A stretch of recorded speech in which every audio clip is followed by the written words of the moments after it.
चाहे सभागार हो, चाहे किसी रचनाकार की रचना धर्मता से संयोजित और सृजित, उसकी लेखनी, उसका त्याग अभिव्यक्ति प्राप्त कर रही हो, उसमें सबसे महत्वपूर्ण बात निकल कर आती है कि साहित्य की प्रासंगिकता हमारे संपूर्ण समाज में क्यों है, कैसे है, क्या वो बना रहेगा। ऐसे समय में जब कोई आसूदा नहीं अहले सियासत के सिवा, ये सभी दुश्मने अरबाबे हुनर रखिए। ऐसे समय में कला को, साहित्य को, अपनी संपूर्ण संवेदना को, अपनी समस्त कलात्मक और रचना धर्मिता को व्यक्त करने का जो त्याग है किसी लेखक का, वैसे हिंदी में एक महत्वपूर्ण कार्य, एक महत्वपूर्ण दायित्व।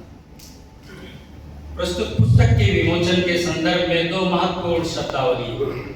एक है कृष्ण चरित्र और दूसरा है लेखक का अपना संघर्ष,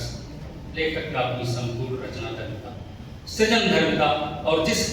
व्यवस्था और परिवेश से निर्मित हुई। दो चीज हम बिंदुवार कुछ महत्वपूर्ण विषयों पर चर्चा करते हुए, परिचर्चा करते हुए, आपसे संवाद करते हुए कुछ दार्शनिक पृष्ठभूमि और वैचारिकी के संदर्भ में अपनी बात आपके समक्ष प्रस्तुत करने का प्रयास कर रहा हूं। कृष्ण काव्य पर लेखन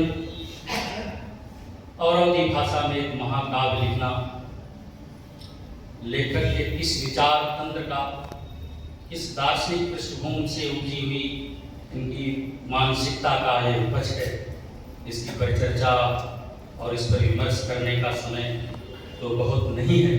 लेकिन जो भी रचना इन्होंने समाज के समक्ष साहित्य के संदर्भ में प्रस्तुत की है, उस पर यह महत्वपूर्ण बात कहना अतिशयोक्ति नहीं होगी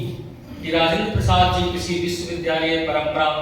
किसी महान ज्ञान की परंपरा से ओतप्रोत परिवेश में नहीं पले बड़े, बल्कि जीवन के तमाम दैनिक और बुनियादी संघर्षों से निर्मित इनका जो लेखकीय व्यक्तित्व है, उस व्यक्तित्व के सृजन के रूप में जो कृष्ण चरित्र आलय अवधी भाषा में हम सबके समक्ष आज उपस्थित हुआ है, वो लेखक की अपनी तपस्या का, इनके अपने ज्ञान का, इनके अपनी साधना का एक महत्वपूर्ण पड़ाव। जैसा मेरे मित्र ने कहा कि अगर आज की भाषा खड़ी बोली में लिखी गई होती तो निसंदेह साहित्य का फलक और उसका आयाम और इनकी रचना का आयाम और विस्तृत और बहुत सारे लोगों के बीच पहुंचता। लेकिन प्रकाशक ने जिस संजीदगी और गंभीरता के साथ, जिस संवेदना के साथ इनके पुस्तक के विमोचन का यह दृढ़ कार्यक्रम आयोजित किया है, मुझे भरोसा है कि अवधी भाषा में लिखा गया कृष्ण चरित्र आलय भारतीय मानस के बीच में जो सदियों माधवाचार के दार्शनिक सिद्धांत और माधवाचार के दैववाद के सिद्धांत के द्वारा अब सिंचित, अब प्रेरित और निर्मित होता है।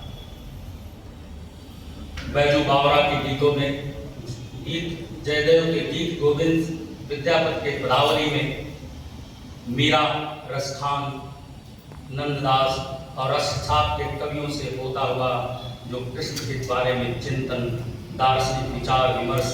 रचना और साहित्य के द्वारा लोगों के मानस में भारतीय सभ्यता और संस्कृति में सदियों से निरंतर और शाश्वत रूप से फैलाए और प्रचारित प्रसारित किए जा रहे हैं, उन कड़ियों में लेखक ने एक और महत्वपूर्ण कड़ी जोड़ने का प्रयास किया। दूसरी बात, साहित्य का जो संघर्ष है आज के व्यवस्था के कठोर संदर्भ में, जहां किसी लेखक को, किसी कवि को, किसी रचनाकार को इतनी आसानी से पहचान नहीं मिलती, क्योंकि बाजार का, अर्थ का, राजनीति का और व्यवस्था का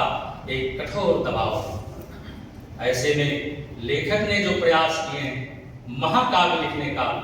मैं सब समझता हूँ कि वहाँ उपस्थित सभी युवा विद्वत्तजनों का